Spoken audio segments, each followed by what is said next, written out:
ఓం గంగణపతయే నమః శ్రీమాత్రే నమః ఐం సరస్వత్యై నమః యా దేవీ సర్వభూతేషు మాతృరూపేణ సంస్థిత నమస్తస్యై నమస్తస్యై నమస్తస్యై నమో నమః.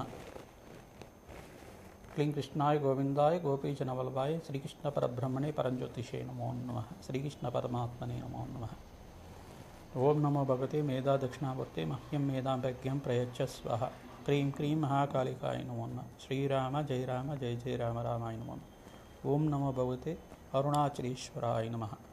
ఓం శరవణ భవాయ నమః. యూట్యూబ్ ప్రేక్షకులందరికీ కూడా నమస్కారం అండి. నేను పాలపర్తి గురునాథ శర్మ జ్యోతిషం వాస్తు సిద్ధాంతిని.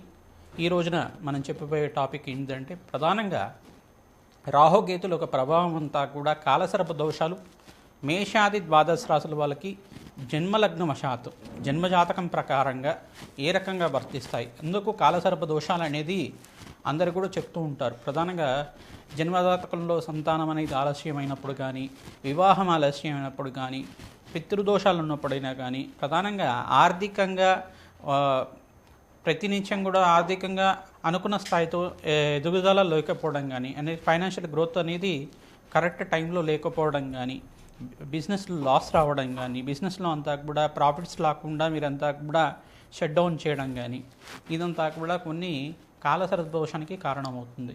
ప్రధానంగా చూసుకుంటే ప్రతినిత్యం కూడా ఈ యొక్క జన్మజాతకం వశాత్తు లగ్నాన్ని ప్రధానంగా చూసుకొని జాతకాన్ని అంతా కూడా విశ్లేషణ చేయించుకోవడం వల్ల జ్యోతిషంలో మీకు అంతా కూడా పరిష్కారం చూడడానికి ఆస్కారం ఉంటుంది. ప్రధానంగా దత్తనాడి ప్రకారంగా అయినా కానీ, ఈ యొక్క గోచారీత్యా జాతకరీత్యా కానీ, ప్రధానంగా మీకు జన్మజాతకంలో ఉండే గ్రహాల యొక్క ప్రభావమే ప్రధానంగా ఉంటుంది. ప్రధానంగా జాతకరీత్యా చూసుకుంటే లగ్నము, పంచమ స్థానము, చతుర్థ స్థానము మరియు సప్తమ స్థానము, అష్టమ స్థానము, నవమ స్థానము, దశమ స్థానము, ద్వాదశ స్థానంలో అంటే ద్వాదశ స్థానం అనేది మన వ్యయస్థానం అంటారు. ఈ స్థానాల్లో కనుక రాహుకేతులంతా కూడా సమసప్తకాల్లో ఉంటారు. ఎప్పుడైనా కానీ అపసవ్య దిశలో వాళ్ళంతా కూడా భ్రమణం అనేది ఉంటుంది. ప్రధానంగా చూసుకుంటే రాహుకేతులంతా కూడా ఛాయాగ్రహాలుగా చెప్పడం జరుగుతుంది. సర్పజాతికి చెందిన గ్రహాలుగా, సింహికా గర్భ సంభూతులుగా చెప్పడం జరుగుతుంది. ప్రధానంగా రాహుకేతులంతా కూడా మోక్ష జ్ఞానాన్ని ప్రసాదించడానికి, కర్మఫలదాన్ని అంతా కూడా అనుభవించే విధానికి చేయడానికి ఈ యొక్క కర్మఫలదాతలుగా చెప్పడం జరుగుతుంది. ప్రధానంగా రోగకారకులుగా కూడా చెప్పడం జరుగుతుంది. ప్రధానంగా చూసుకుంటే జన్మజాతకమే ప్రధానమైన జాతకంగా ఉంటుంది. కావున వివిధ జాతకాల్లో ఉంటే ఈ యొక్క ప్రతి ఒక్క నవగ్రహాలన్నీ కూడా రాహుకేతు మధ్యలో అంతా కూడా స్తంభంలో ఉంటాయి. కనుక లగ్నం నుంచి అయినా చూసుకోవచ్చు, రాశి నుంచి అయినా చూసుకోవచ్చు. ఎక్కువ గ్రహాలన్నీ రాహుకేతుల యొక్క మధ్యలోనే ఉంటాయి. కనుక ప్రధానంగా ఈ స్థానాల్లో కనుక ఉంటే రాహుకేతు మధ్యలో ఎక్కువ గ్రహాలన్నీ కూడా మధ్యలోనే ఉంటాయి, స్థిరంగా ఉంటాయి. దాన్ని కాలసర్పదోషం అంటారు ప్రథమంగా. అయితే పంచమ స్థానంలో రాహు ఉండి, అంగారకుడు ఉండి, లగ్నవశాత్తుగా ఉండి, మళ్ళీ సమసప్తకాల్లో అంతా కూడా రాహుకేతులు అంతా కూడా స్థిరంగా ఉంటారు. కావున దాన్ని కూడా ఏంటిదంటే కొన్ని రకాలుగా కాలసర్ప దోషాలు అనేది వర్తిస్తాయని చెప్పేసి చెప్పుకోవడం జరుగుతుంది. ఆ జాతకం చూస్తేనే కాకుండా కొన్ని ప్రశ్నలు అనేది యజమాని అడిగి తెలుసుకోవాల్సి ఉంటుంది. అంటే మీ పూర్వీకులు ఎవరైనా కానీ పొరపాటున పూర్వీకులు అందరూ కూడా వ్యవసాయం చేసేవాళ్ళుగా ఉంటారు. వ్యవసాయంలో చేసేటప్పుడు అనుకోకుండా సర్పానికి ఏమైనా హాని చేయడం కానీ, అనుకోకుండా సర్పం ఇంట్లోకి వచ్చిందంటే దాన్ని ఊరు బయట తీసుకెళ్ళి చంపడం అనేది చేస్తూ ఉంటారు. అంటే దోషం అనేది సర్ప దోషం అనేది వర్తిస్తూ ఉంటుంది అక్కడ తెలియకుండా. అంటే ఆపద్ధర్మానికి మన ప్రాణాలను రక్షించుకోవడానికి కొంతమంది ఈ రకంగా చేస్తూ ఉంటారు. అంటే సర్పజాతికి చెందిన అంటే దేవత సర్పాన్ని కనుక హాని చేస్తే దాని దోషం అనేది సర్పశాపం అనేది వర్తిస్తుంది. కానీ ఇంట్లో పుట్ట ఉండడం, కొంతమందికి ఇంట్లో వాల్మీకం అనేది ఉండడం అనేది జరుగుతూ ఉంటుంది. ఇంట్లో పుట్టలు ఉంటాయి. కొంతమందికి మీ యొక్క పొలంలో అంతా కూడా పుట్టలు వెలసడి ఉండడం, దాంట్లో అంతా కూడా సర్పాలు నివాసంగా ఉండడం జరుగుతూ ఉంటుంది. కొంతమందికి ఈ యొక్క పొలాల దగ్గర అంతా కూడా, బావిల దగ్గర అంతా కూడా కొన్ని ప్రాంతాల్లో అంతా కూడా ఈ పుట్టలు అనేది ఉండడం జరుగుతుంది. అనుకోకుండా మీరంతా కూడా దానికి ఏమైనా హాని చేసి ఉంటే కనుక ఇవన్నీ మీరు ప్రయాణం చేసేటప్పుడు అనుకోకుండా సర్పానికి ఏమైనా హాని చేసి ఉంటే కనుక సర్పశాపం అనేది వర్తించడం కానీ, దీనివల్ల ఏమవుతుందంటే ప్రధానంగా చూసుకుంటే సంతానం ఆలస్యం అవ్వడం కానీ, వివాహం ఆలస్యం అవ్వడం కానీ, కొన్ని రోగకారకత్వాలు ప్రధానంగా చూసుకుంటే అంగారకుడు రాహు కానీ, అంగారకుడు కేతు కానీ పంచమ స్థానంలో కానీ నవమ స్థానంలో ఉంటాయి కనుక దీనికి ప్రధానంగా చూసుకుంటే సంతాన దోషం అని చెప్పేసి అంటారు. ఈ వంధ్యా దోషాలు అని చెప్పేసి అంటారు. కాక వంధ్యా దోషాలు అంటారు, అంటే గర్భస్థ దోషాలు అని చెప్పేసి అంటారు. దీని యొక్క దోషాలంతా కూడా దోషాలకి ప్రధానంగా చూసుకుంటే ఈ యొక్క పీసీఓడి ప్రాబ్లమ్స్ కానీ, ఈ యొక్క ప్రధానంగా చూసుకుంటే హార్మోనల్ డిసార్డర్ కానీ, ఈ యొక్క పీసీఓసి ప్రాబ్లమ్స్ కానీ, పీసీఓఎస్ ప్రాబ్లమ్స్ కానీ, ఇట్లాంటిది అనేది గర్భదోష కారకత్వాలుగా ఉండడం జరుగుతుంది. ఈ యొక్క అంటే స్త్రీలకైతే ఈ రకంగా ఉండొచ్చు. పురుషులకైతే కనుక సంతానం ఎంత ప్రయత్నం చేసినా ఆలస్యం అవుతూ ఉండడం, వాళ్ళకి ఈ యొక్క వివాహం చేసుకునే ఆలోచన లేకుండా ఉండడం, వివాహం అనేది వైరాగ్య భావాలుగా ఎక్కువ ఉండడం, వివాహం అనేది దూరంగా ఉండడం, ఆలస్య వివాహాలు అవుతూ ఉండడం, అంటే 35 దాటిన తర్వాత కానీ కొన్ని నక్షత్రకైతే జన్మజాతకం వశాత్తు 30 దాటిన తర్వాత కళ్యాణ యోగం ఉంటుందని చెప్పేసి ముందుగానే రాసి ఉంటుంది కొన్ని నక్షత్ర వాళ్ళకి. అదే కాకుండా జాతకరీత్యా ఉండే గ్రహ దోషము, గ్రహ కారకత్వాలు, సర్పదోషం కావచ్చు, పితృశాపం కావచ్చు, స్త్రీ శాపం కావచ్చు, ఇవన్నీ కూడా కారకత్వాలు అవుతూ ఉంటాయి. దానికంతా కూడా చూసుకుంటే ప్రధానంగా ఇప్పుడు చెప్పుకునేది ఏంటంటే సర్పదోషానికి పరిహారం ఏం చేయాలి, దానికంతా కూడా నివారణ ఏం చేసుకోవాలి అనేది మేషాది ద్వాదశ రాశి వాళ్ళు లగ్న వశాత్తు మీ లగ్నాన్ని కేంద్రంగా తీసుకుంటే మేషరాశి వాళ్ళు అనుకుంటే మేష లగ్నం అని చెప్పేసి చూసుకోండి. లగ్నం తెలిసి ఉంటే కనుక మీ జన్మ లగ్నాన్ని చూసుకోండి.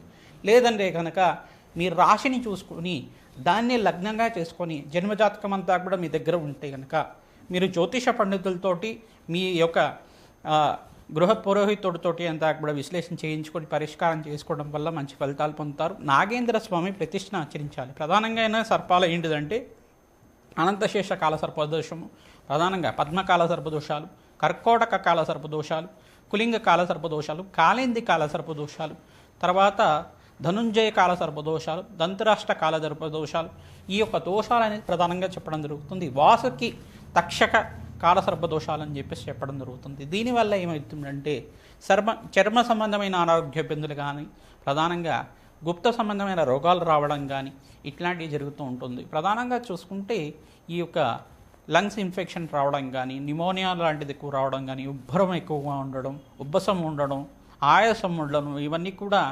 కారణమవుతుంది. అంటే చిత్త చాంచల్యం అనేది ఉంటుంది. కొంతమందికి ఏంటంటే కొంచెం డిసార్డర్లుగా ఉంటారు, మైండ్ ఎదుర్కోపోవడం కానీ డిసార్డర్ అనేది ఉంటుందన్నమాట. మెంటలీ డిసార్డర్లుగా ఉంటారు. ఇట్లాంటి కారకత్వాలను రాహుకేతు ప్రభావం వల్ల ఉంటుంది.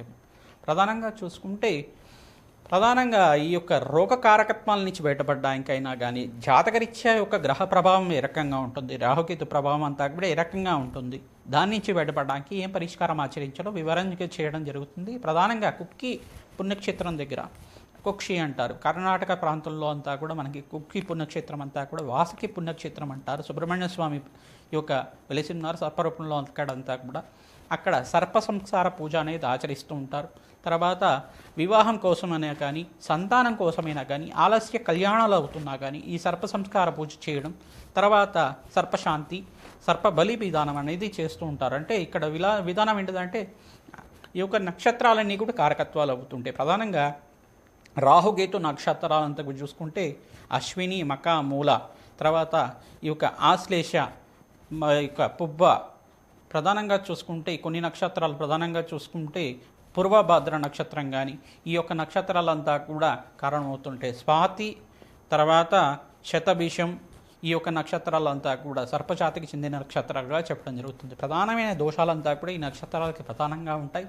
ఈ నక్షత్రాలంతా కూడా సర్పజాతికి చెందినవి కావున ఈ నక్షత్రాలకి జప హోమాది కార్యక్రమాలతో పాటు నక్షత్ర బలిని చేసుకోవడం జరుగుతుంది. ప్రధానంగా ఆశ్లేష నక్షత్రం అనేది ప్రధానంగా, మూల నక్షత్రం అనేది ప్రధానంగా, మకా నక్షత్రం అనేది ప్రధానంగా సర్పదోషానికి కారణమవుతుంది. ఇదొకటే కాకుండా వివిధ నక్షత్రాలకి జన్మజాతకం వశాతంతా కూడా వాళ్ళ యొక్క గ్రహస్థితిని ప్రకారంగా చెప్పడం జరుగుతుంది. నక్షత్ర బలి అనేది ప్రధానంగా చేయించుకుంటారు. ప్రధానంగా ఈ దోష నివారణకి ఈ సర్ప సంస్కారమే పూజనే కాకుండా దగ్గరలో ఉండే దేవాలయంలో కానీ, పుణ్యక్షేత్ర ప్రాంతంలో అయినా కానీ, నదీ ప్రవాహ ప్రాంతంలో అయినా కానీ సర్ప ప్రతిష్ట నాగుల్ని అంతా కూడా సర్పజాతికి చెందిన జోడు నాగులనంతా కూడా ప్రతిష్ఠ చేయడం, రావి చెట్టు, వేప చెట్టు ఉండే ప్రాంతం దగ్గర ప్రతిష్ఠ చేయడం వల్ల దానికి ప్రతినిత్యం కూడా మంగళవారం పూట ఈ యొక్క చిమ్మిలిని నివేదన చేయడం వల్ల, నువ్వులు ఉండలేనంతా కూడా నివేదన చేయడం వల్ల సర్పదోష నివారణ కలుగుతుంది, వంశాభివృద్ధి కలుగుతుంది. ప్రతినిత్యం కూడా అన్నదానం చేయడం వల్ల సర్పశాపం నుంచి విముక్తి కలిగి శీఘ్ర సంతాన యోగం, శీఘ్ర కళ్యాణ యోగం కలగడానికి ఆస్కారం ఉంటుంది. జాతకరీత్యా సర్వగ్రహ దోష నివారణ కలుగుతుంది, సకల కార్యసిద్ధి కలగడానికి ఆస్కారం ఉంటుంది. అమ్మవారి ఆరాధన విశేషంగా చేసుకున్న వాళ్ళకి ఎటువంటి దోషాలున్నా కానీ పోతాయన్నమాట. ప్రధానంగా ఈ యొక్క మానసదేవి చరిత్రను ఆరాధన చేసుకోవడం, తర్వాత జగత్కారు ఒక చరిత్రను ఆరాధన చేసుకోవడం, ప్రధానంగా అస్తిక మహాముని యొక్క చరిత్రని ఈ యొక్క ప్రవచనలాగా వింటుండడం వల్ల సర్పదోష నివారణ కలుగుతుంది. ఓం అస్తిక మహాముని దేవతాయి నమో నమః ఈ నామాన్ని జపాన్ని ఆచరించండి. మరి మానసదేవి ఆరాధన చేయడం వల్ల సర్పదోష నివారణ కలుగుతుంది. సుబ్రహ్మణ్య స్వామి ఆరాధన చేయడం వల్ల మీకంతా కూడా సర్పశాపం నుంచి బయటపడడానికి ఆస్కారం ఉంటుంది. వెంకటేశ్వర స్వామి వారిని గరుక్మంతుని ఆరాధన చేయడం వల్ల సర్పశాపం నుంచి బయటపడడానికి ఆస్కారం ఉంటుంది. ప్రధానంగా చూసుకుంటే ఈ ఒక గ్రహస్థితి అంతా కూడా ఏ రకంగా అనేది జన్మజాతకం చూసుకొని చెప్పాల్సి ఉంటుంది. మేమంతా కూడా లగ్నవశాత్తు ఈ స్థానంలో కనుక గ్రహస్థితి ఉంటే కనుక దీనికి దోషం కారణమవుతుంది, దీనికి పరిష్కారం చేయడం జరుగుతుందని పరిష్కారం చెప్పడం జరుగుతుంది. మీ జన్మజాతకాన్ని అంతా కూడా మా యొక్క ఫోన్ నెంబర్కి మీరు వాట్సాప్ చేస్తే కనుక మీకు ఎటువంటి దోషాలు ఉన్నాయి, ఎటువంటి సర్పశాపాలు ఉన్నాయి, సర్పదోషాలు ఉన్నాయి, దానికంతా కూడా ప్రశ్నారూఢ ప్రకారంగా ప్రశ్న వేసి మీకంతా కూడా దత్తనాడి ప్రకారంగా విశ్లేషణ చేయడం జరుగుతుంది. వేదిక జ్యోతిష్యం ప్రకారంగా చెప్పడం జరుగుతుంది. మీకంతా కూడా శాంతి హోమాది కార్యక్రమాలు ఆచరించడం వల్ల మనోవాంఛలంతా కూడా తీరడానికి, అఖండ ఐశ్వర్యము, సత్సంతాన యోగం, పుత్రపౌత్రాది సమృద్ధి కలగడానికి ఆస్కారం ఉంటుంది. శీఘ్ర కళ్యాణ యోగం సిద్ధించడానికి, అష్టైశ్వర ప్రాప్తి కలగడానికి ఆస్కారం ఉంటుంది. వృశ్చిక రాశి జాతకులకి మీ జన్మజాతకం తెలిసి ఉంటే కనుక జన్మజాతకాన్ని చూసుకోండి, లగ్న చక్రం తెలిసి ఉంటే కనుక లగ్నాన్ని చూసుకోండి. వృశ్చిక లగ్న జాతకులకి ప్రధానంగా లగ్నవశాత్తు మీకంతా కూడా ఈ యొక్క కాలసర్పదోషం ఉందా లేదా, ఎటువంటి కాలసర్పదోషం ఉంది, ఎట్లా ఏ రకంగా వర్తించింది అంతా కూడా జ్యోతిష పండితులతోటి మీరు విశ్లేషణ చేసుకొని నిరూపణ చేసుకొని విశ్లేషణ చేసుకోవడం వల్ల తగు పరిష్కారం జరుగుతుంది. ప్రధానంగా లగ్నము, ద్వితీయ స్థానము, చతుర్థ స్థానము, పంచమ స్థానము, అష్టమ స్థానం అంతా కూడా కేంద్రంగా సర్పదోషానికి కారణమవుతుంది. అష్టమ స్థానం ఆయుస్థానము, నవమ స్థానం పితృదోషానికి కారణమవుతుంది. ప్రధానంగా చూసుకుంటే దశమ స్థానం వృత్తి దోషానికి కారణమవుతుంది. కీర్తి భంగం కలగడానికి ఆస్కారం ఉంటుంది. ద్వాదశ స్థానం అంటే 12వ స్థానం అంతా కూడా ఎంత ప్రయత్నం చేసినా అంతా కూడా శ్రమాధికంగా ఉంటుంది. లాభాలు గణించకపోవడం, నష్టాలు ఎక్కువ అవుతుండడం, వ్యయం ఖర్చులు ఎక్కువ అవుతూ ఉండడం, ప్రధానంగా సంతానం అంతా కూడా ఆలస్యం అవుతుండడం, ప్రధానంగా ఎంత శ్రమించినా కానీ శ్రమకు తగ్గ ఫలితం లేకపోవడం అనేది కాలసర్పదోషానికి కారణమవుతుంది. సంతాన దోషం, ఆలస్య సంతానం కలగడానికి కానీ, శీఘ్ర కళ్యాణ యోగం కలగకుండా ప్రధానంగా ఆలస్య కళ్యాణం, ప్రధానంగా చూసుకుంటే 30 దాటిన తర్వాత కానీ 40 దాటిన తర్వాత కానీ వివాహ యోగం కలగడం కానీ సర్పదోషానికి కారణమవుతుంది. దీనికంతా కూడా వంశాభివృద్ధికి అంతా కూడా ఆటంకం కలుగుతూ ఉంటుంది. పూర్వీకుల యొక్క శాపం కలగడం కానీ, పూర్వజన్మలో చేసుకున్న కర్మ ఫలితాన్ని ఇప్పుడంతా కూడా అనుభవించే విధంగా చేయడం కానీ జరుగుతూ ఉంటుంది. దీని నుంచి బయటపడడానికి నాగేంద్ర స్వామికి ప్రతిష్ట ఆచరించాలి. కుక్కి పుణ్యక్షేత్రంలో అంతా కూడా సర్ప సంస్కార పూజ చేస్తూ ఉంటారు. విశేషంగా ఎవరైతే కుక్కి పుణ్యక్షేత్రంలో సర్ప సంస్కార పూజ చేసుకుంటూ ఉంటారో మీకు శీఘ్ర వివాహ యోగం సిద్ధిస్తుంది. అది చేసిన తర్వాత నాగేంద్ర స్వామి ప్రతిష్ఠ చేయించుకోవాలి. తద్వారా జన్మజాతకంలో గురుబలం ఉన్నప్పుడు మీకంతా కూడా శీఘ్రాతి శీఘ్రంగా వివాహ యోగం సిద్ధించడానికి, మంచి సంబంధం అంతా కూడా రావడానికి ఆస్కారం ఉంటుంది. తరచుగా 10 మంగళవారాల దాకా ఈ యొక్క సుబ్రహ్మణ్య స్వామి వారికి అభిషేక హోమాది కార్యక్రమాలు చేసుకోవడం వల్ల మంచి ఫలితాలు పొందుతారు. ప్రధానంగా సుబ్రహ్మణ్య స్వామి చరిత్ర, స్కందోత్పత్తి మరియు జగత్కారు యొక్క చరిత్ర, మానసాదేవి చరిత్ర పారాయణం చేసుకోవడం, అస్తిక మహాముని యొక్క చరిత్రని పారాయణం చేసుకోవడం, జనమేజయుడంతా కూడా సర్పయాగం చేశారు కదా, ఆ చరిత్ర చేసుకోవడం వల్ల అస్తిక మహాముని నామస్మరణ చేయడం మాత్రం చేతిని మీకంతా కూడా కాలసర్పదోషం నుంచి బయటపడడానికి ఆస్కారం ఉంటుంది. నక్షత్ర బలి, నాగబలి తర్వాత ఆచరించాలి. ప్రతినిత్యం కూడా హోమాది కార్యక్రమాలు చేసుకున్నప్పుడు నక్షత్ర బలి, నాగబలి చేయించడం వల్ల సర్పశాంతి కలుగుతుంది. పూర్వజన్మలో కానీ ఈ జన్మలో కానీ ఎవరైనా సర్పానికి హాని చేసి ఉంటే కనుక ఆ దోష పరిహారం కలిగి మీకంతా కూడా సంతానం లేని వాళ్ళకి సంతాన యోగం, శీఘ్ర కళ్యాణ యోగం సిద్ధించడానికి, వంశాభివృద్ధి కలగడానికి, ఎవరైతే విదేశంలో స్థిరత్వం కోసం ప్రయత్నం చేసుకుంటారో విదేశంలో స్థిరత్వం కలగడం కానీ, అష్టైశ్వర్య యోగం, వ్యాపారం అభివృద్ధి కోసమని ధనయోగం కోసం ప్రయత్నం చేసే వాళ్ళకి విపరీత రాజయోగం సిద్ధించడం కానీ, అష్టైశ్వర్య ప్రాప్తి కలగడానికి కానీ ఆసారం ఉంటుంది. దేవి ఖడ్గమాల స్తోత్రాన్ని ప్రతినిత్యం కూడా పఠనం చేసుకోండి. కాలసర్పదోషం నుంచి బయటపడడానికి ఆస్కారం ఉంటుంది. చెప్పిన పరిష్కారం చేసుకుంటే కనుక మంచి ఫలితాలు పొందుతారు.